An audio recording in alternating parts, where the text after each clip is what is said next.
I'm Andrew Schwartz, and you're listening to The Truth of the Matter, a podcast by CSIS where we break down the top policy issues of the day and talk with the people that can help us best understand what's really going on. Here with Phil Luck of CSIS, our top trade expert, our top economist. On Monday at noon, we're talking Monday, March 31st, things are moving really fast in the world of trade. Phil, the president has set a deadline of Wednesday for sweeping tariffs. He's looking at all countries, he says.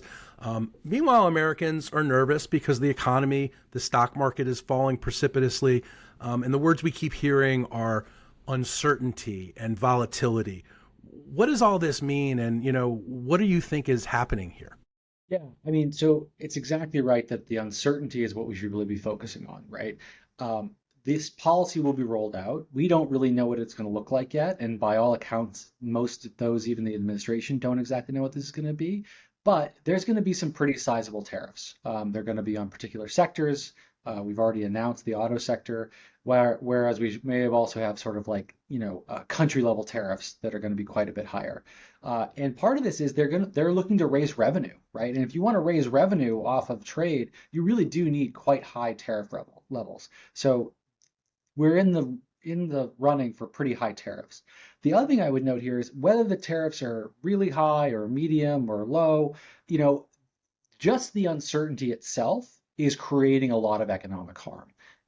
In the economy, uncertainty is bad, right? When people have uncertainty, they reduce consumption. When firms face uncertainty, they delay investments. This is deleterious to the overall economy, regardless of what the tax rates end up being. What about prices? People are really worried about prices, and some people are saying, well, Americans aren't going to be willing to pay higher prices because of these tariffs.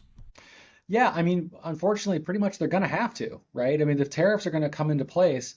We are going to have a 25% tariff on imported vehicles. Even cars coming in from Mexico and Canada, the part of the content of those vehicles that's not U.S. content, which is, some upwards of 2/3 of the vehicle, will have a 25% tariff on it. I mean, that's each one of our American car companies have the big three. They all have some exposure at that. Absolutely. Yeah, exactly. Right. So even American cars, quote unquote, will be basically have a tariff on them of a pretty high rate. So this will increase the cost of cars by tens of thousands of dollars. Phil, it sounds like we're in for a bit of a ride here.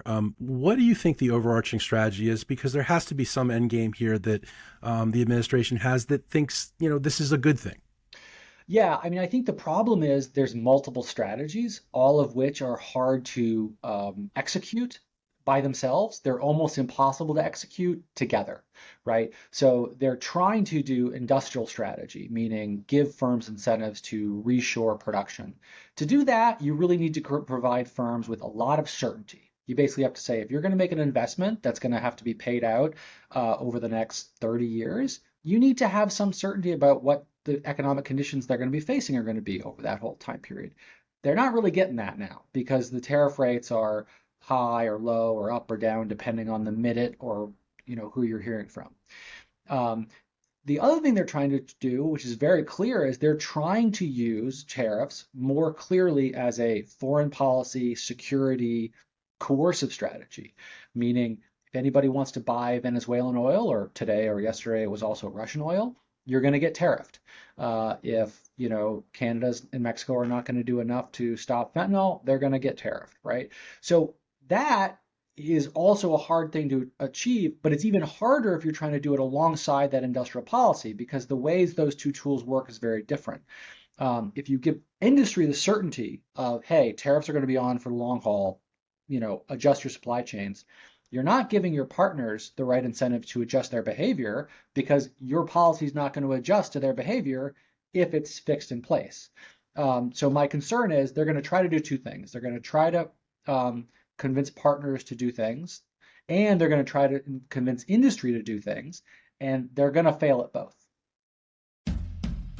If you enjoyed this podcast, check out our larger suite of CSIS podcasts. From Into Africa, The Asia Chessboard, China Power, AIDS 2020, The Trade Guys, Smart Women, Smart Power, and more.